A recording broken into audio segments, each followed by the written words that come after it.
Do you fear people management? I have many friends who are highly competent individuals, scientists, engineers, and doctors. However, they don't want to get promoted because that next promotion will entail people management. See, people management is a skill that is not taught in our universities. I have seen such technical people, when promoted to managerial positions, have turned into disasters.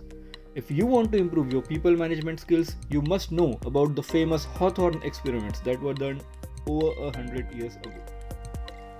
After the discovery and successful adoption of the assembly line by Henry Ford in the 1920s, the management practitioners of the day became obsessed with improving the productivity of the workers on the shop floor.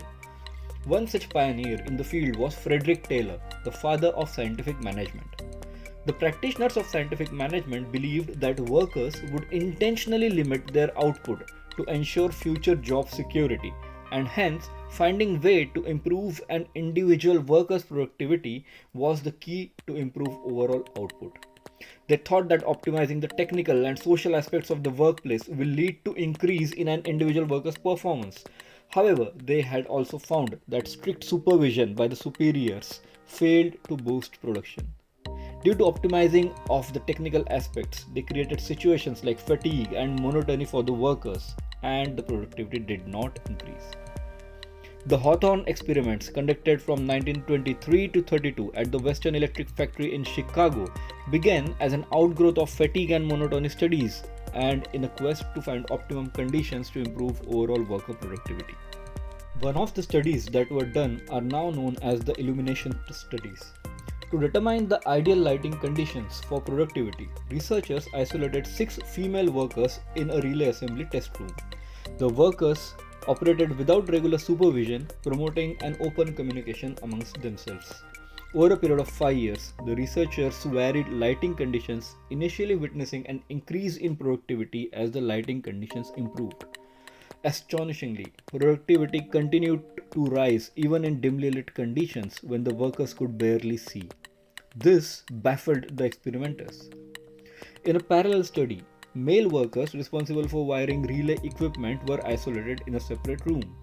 Despite various alterations to the working conditions, productivity of the workers in this experiment remained constant. Based on the technical calculations done by scientific management methods, those workers would be able to achieve production of around 2.5 units per day, but no matter what conditions the researchers changed, the output never improved and remained constant at 2 units per day. This revealed a stark contrast to the lighting studies, highlighting the dichotomy between group goals and organizational objectives. In the face of these baffling revelations, the researchers decided to conduct extensive interviews with over 20,000 workers about their job, supervisors, and the company. These interviews unveiled a surprising reality. Workers reported enjoying the absence of traditional supervision and the freedom to converse with each other. They said it was fun to be part of an experiment. They reported that they even assisted each other when health issues affected performance, nurturing a strong team spirit that might have improved their productivity. Workers didn't inherently restrict production due to the fear of going out of employment in the future. Instead, they succumbed to social pressures. If they decided to break informal agreements that were formed between their team and themselves, they were subjected to ostracism, threats, and physical harm. This collective agreement among workers to limit the output shed a light on the influence of group behavior in organizational productivity. The Hawthorne experiments yielded critical insights into worker behavior at workplace. Number 1. The Hawthorne effect. Paying special attention to workers, treating them as unique individuals, and providing a separate workspace positively impacted productivity. Number 2. Sympathetic supervision. Having a supportive supervisor enhanced productivity. Number 3. Workers' need for belonging. Workers' complex need of belonging to a group can be more important to them than pure financial incentives. Number 4. Importance of group dynamics at work. Group norms affect individual behavior and motivation. Hence, it's important to understand group dynamics at workspace. How you, the people manager, can benefit from the results of these experiments? 1. Have genuine interest. As a people manager, you should have authentic interest in your team and the team's work.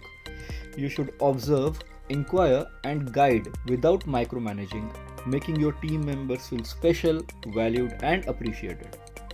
2. Establish shared goals. Find out and align your team's goals with the organization's objectives, ensuring harmony between informal groups' goals and the company's mission. 3. Practice participative leadership. What is your leadership style?